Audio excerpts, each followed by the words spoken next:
बोल रहा है? चिल्ला मत और मेरी बात अच्छी तरह से अपने भेजे में उतार ले।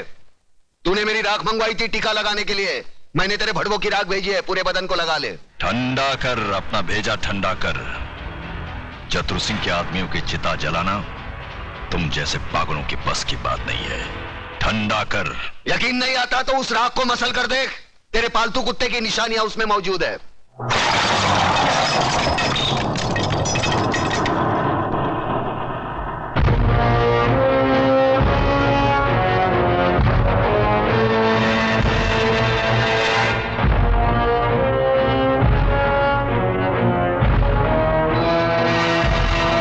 अबे हराम के, तूने जलती हुई आग में हाथ डाला है। हम तुम्हें ऐसे जलाएंगे कि तेरे चाहने वालों को गंगा में बहाने के लिए तेरी राख भी नसीब नहीं होगी। अरे मुझे जलाने की बात छोड़, मैं तो तुझे ऐसी मौत मारूंगा ना तो तुझे जमीन नसीब होगी ना आसमां। चतुर सिंह, ऊपर वाले के हाथ से तू बचे ना बचे, लेकिन मेरे हाथ से तेरे को कोई नहीं बचा सकता। अगर एक बाप की औलाद है तो एक बार मेरे सामने आकर दिखा। तू भौंकता बहुत है हराम के, और भौंकने वाले कुत्ते हमें पसंद नहीं। दादा का खून हो गया। किसने किया खून? अरे छोड़ो ये सब बातें, मुझे तो चिंता यह है कि शहर का क्या होगा, हम सबका क्या होगा। बहस मत करो कमिश्नर। जो आदमी चतुर सिंह जैसे खतरनाक आदमी की चिता जला सकता है, वो तो हमको कभी भी शमशान घाट पहुंचा सकता है। मगर ऐसा हरगिज नहीं होगा सर। सुनो सुनो कमिश्नर, कल टीवी सेंटर में जनता की अदालत प्रोग्राम में हम सब लोगों का इंटरव्यू है। ऐसा बंदोबस्त होना चाहिए वहां पर कि परिंदे भी पर न मार सके, समझे?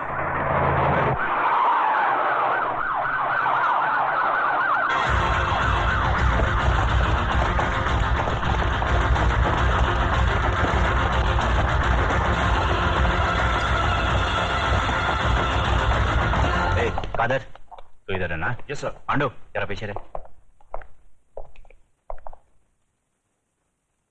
आज जनता की अदालत में जनता के सामने जनता के प्रतिनिधि मंत्री श्री बबन राव देशमुख, विपक्ष के नेता श्री चंद्रसेन आजाद, कानून के रक्षक इंस्पेक्टर सत्यवादी दुबे, न्यायमूर्ति श्री हुक्म अली जाबिर तथा इस शहर के सबसे बड़े बिल्डर मिस्टर योगराज अपराधी के रूप में यहाँ मौजूद हैं।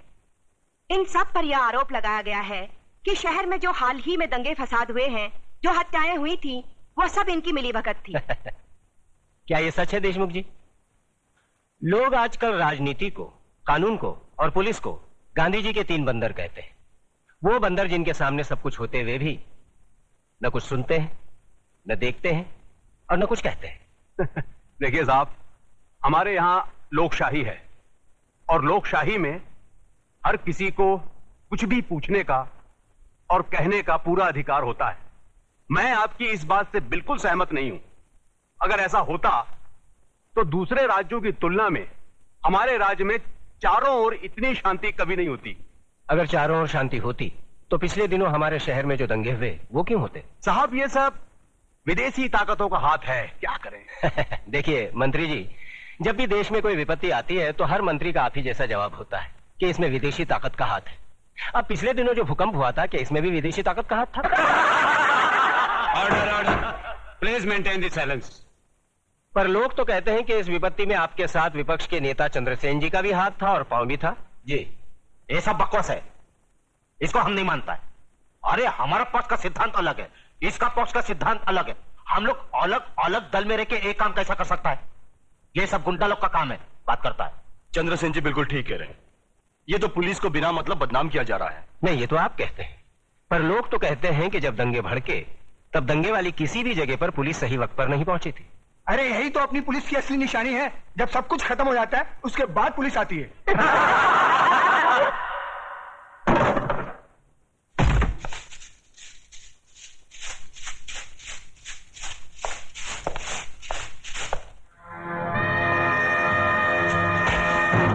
यही तो रोना है कि लोग हमें गलत समझते हैं। हमारी योजनाएं लोगों की समझ में नहीं आती। अब आप ही बताइए, झोपड़पट्टी की जगह साफ सुथरी कॉलोनी बने, टूटे फूटे गांव की जगह राहगीरों के लिए रिसोर्ट बने, इसमें देश की तरक्की नहीं है? बोलिए। पर लोग तो कहते हैं इसमें आपकी तरक्की ज्यादा होती है। सारा धन आप सब लोग मिलकर बटोर लेते और डकार तक नहीं लेते।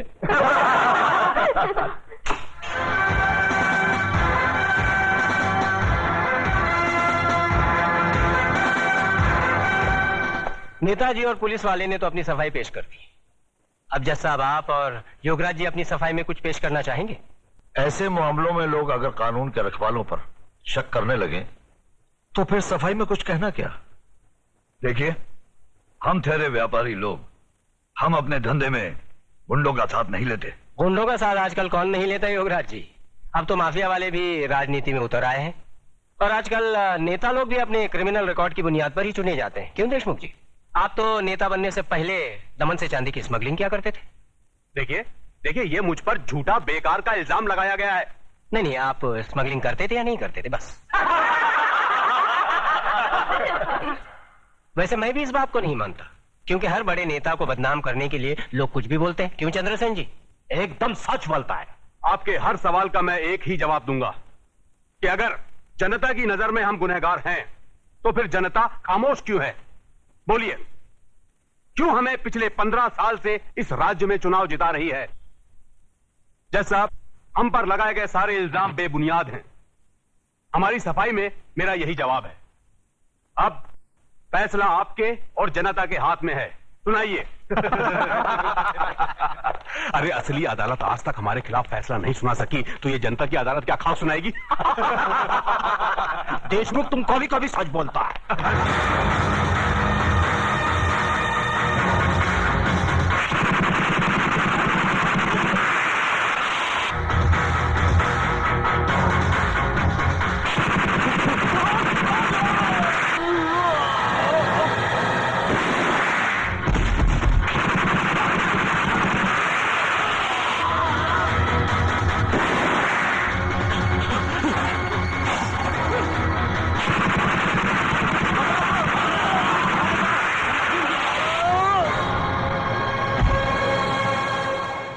तुम्हें अपनी सफाई में कुछ कहना है?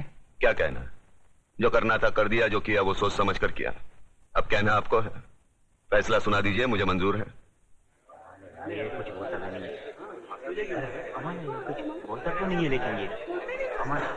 Order order. आज न्यायमूर्ति श्री विश्वनाथ सिंह ने अदालत में मंत्री श्री बबन राव देशमुख, विपक्ष के नेता श्री चंद्रसेन आजाद, न्यायमूर्ति श्री हुकुम अली जाबिर, इंस्पेक्टर सत्यवादी दुबे, प्रख्यात बिल्डर योगराज और कुख्यात सरगना चतुर सिंह चिता के कातिल प्रताप नारायण तिलक को फांसी की सजा सुनाई।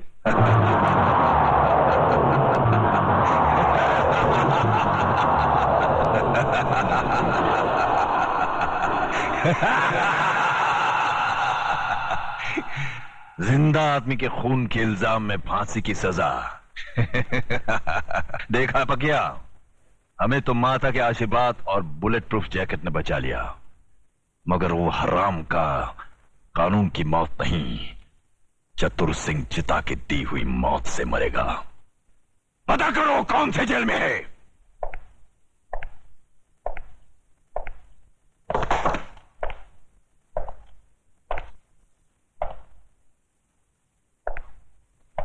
प्रताप, तुम्हारी फांसी का दिन मुकर्रर हो गया है। अगर कोई आखिरी ख्वाहिश है तो बता दो, वो भी पूरी कर दी जाएगी। यहां ऐसे घुटन सी होती है। मैं इन चार दीवारियों में मरना नहीं चाहता। मुझे वहीं फांसी दे दो, क्रांति मैदान में, सबके सामने, जहां से इस देश में क्रांति की शुरुआत हुई थी। यहां ऐसे मरो तो जरा ज्यादा मरो, इतना सा मरने से क्या फायदा। सर, प्रताप से कोई मिलने आया है, मिलने दो।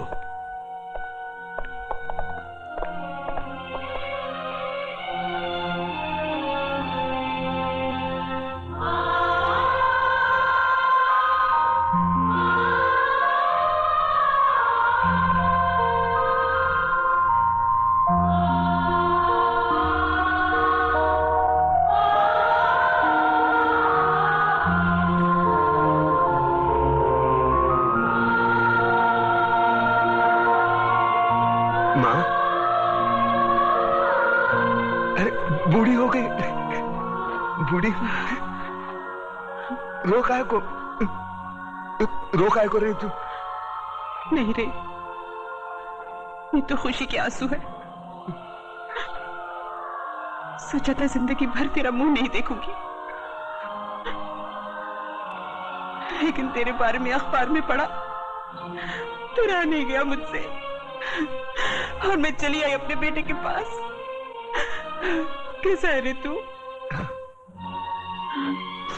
बेटा, आज तूने तिलक खानदान के नाम पर सचमुच यश का तिलक लगा दिया। मैं खुश हूँ, बहुत खुश हूँ। अब तो भगवान से यही प्रार्थना करूंगी कि तुझे जन्मों जन्म मेरा ही बेटा बना कर। नहीं माँ, अगले जन्म में किसी मंदिर या मस्जिद की ईंट बनकर जिंदगी भर वहां रोता रहूंगा। इस जिंदगी का रोना मेरा बाकी है।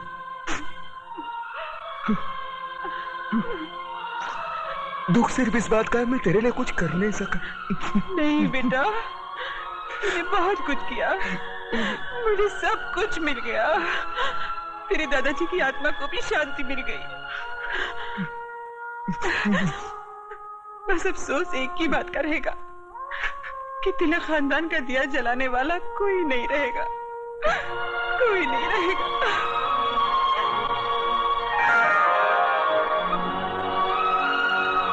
ये देख, अपनी बहू के लिए रखे थे, लेकिन अब तो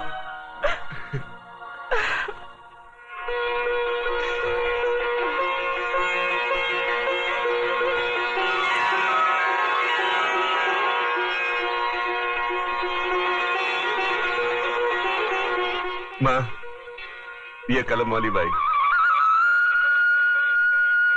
मेघा लिखती है, एक दिन के लिए हमारे खानदान की बहू बनेगी। सोच ले।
आ गए मेरी मौत का तमाशा देखने।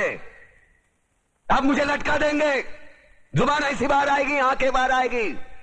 थोड़ी देर लटकता रहूंगा, फिर ये मेरा भाई मुझे नीचे उतार देगा, फिर आप चर्चा करते घर चले जाओगे, खाना खाओगे, सो जाओगे। तुम्हारी ये नामर्दानगी, बुज़दिली एक दिन इस देश की मौत का तमाशा इसी खामोशी से देखेगी। कुछ नहीं कहना मुझे, तुम्हें कुछ नहीं। तुम्हारी जिंदगी में कोई फर्क पड़ने वाला नहीं। अंधेरे में रहने की आदत पड़ी है तुमको, गुलामी करने की आदत पड़ी है। पहले राजा महाराजाओं की गुलामी की, फिर अंग्रेजों की, अब चंद गद्दार नेताओं की और गुंडों की। धर्म के नाम पर ये तुम्हें बहकाते हैं, तुम एक दूसरे के गले काट रहे हो। काटो काटो। ऊपर वाला भी ऊपर से देखता होगा तो उसे शर्म आती होगी, सोचता होगा मैंने सबसे खूबसूरत चीज बनाई थी, इंसान। इंसान नीचे देखा तो सब कीड़े बन गए, कीड़े कीड़े। रेंगते रहो, सटते रहो और मरो। आए और गए, खेल खत्म। क्यों जिए मालूम नहीं, क्यों मरे मालूम नहीं। कलम वाली बाई क्रांति लाना चाहती थी, कलम के जोर पर काले वर्तमान को खत्म करना चाहती थी। कौन समझा उसकी बात को? सब साले मुर्दे, जिंदा लाशें। किसे जगाती वो? मैं जाग गया, कुछ अच्छा काम करके जा रहा हूं, सुकून है। लेकिन ध्यान में रखना, तुम्हारी ये खामोशी कल तुम्हारे बच्चों के लिए रोना बन जाएगी। ये कानून वाले, वर्दी वाले नेता, इन्होंने अपना ईमान बेच दिया। एक दूसरे को जलाते वक्त तुम्हारा ईमान कहा गया था? भाड़ में।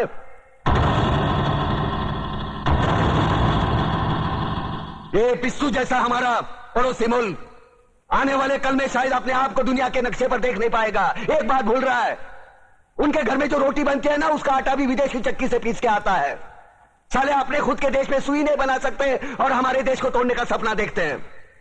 वो ये सपना देख सकते हैं क्योंकि उन्हें मालूम है ये मुर्दों का देश है। वतन के लिए किसी को कोई हमदर्दी नहीं है। इसे तोड़ना बिल्कुल आसान है। मैं हिंदू, मैं मुसलमान, मैं सिख, मैं फलाना, मैं ढिमका। एक लाठी को तो कोई भी तोड़ सकता है, लेकिन लाठी के भारे को तोड़ना मुश्किल है। मैंने बचपन में पढ़ा था, स्कूल में, तीसरी में। मैं क्यों समझा रहा हूं तुमको? क्यों समझा रहा हूं? पागल हूं मैं? भूसा भरा पड़ा है मेरे दिमाग में। क्यों बातें कर रहा हूं इन पत्थरों से? हंसो, हंसो, खुशियां मनाओ। क्रांति की राह पर एक और कुत्ते की मौत मरने जा रहा है, कल कोई और मरेगा। हमें क्या? हम इसी तरह जीते रहेंगे, है ना? जियो भाई जियो, जैसे चाहिए वैसे जियो। मैं हिजड़े की जिंदगी जीना नहीं चाहता। ए ला, चल चल ला।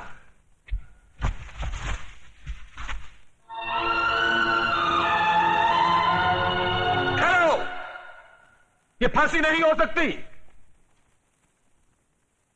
उन देशद्रोहियों के खिलाफ जो सरकार को सबूत मिले हैं, उससे साबित होता है कि प्रताप ने उनको मारकर देश का उद्धार किया है।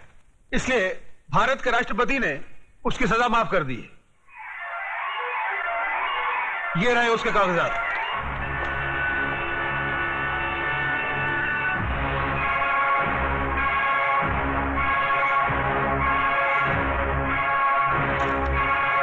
रोक दीजिए फांसी।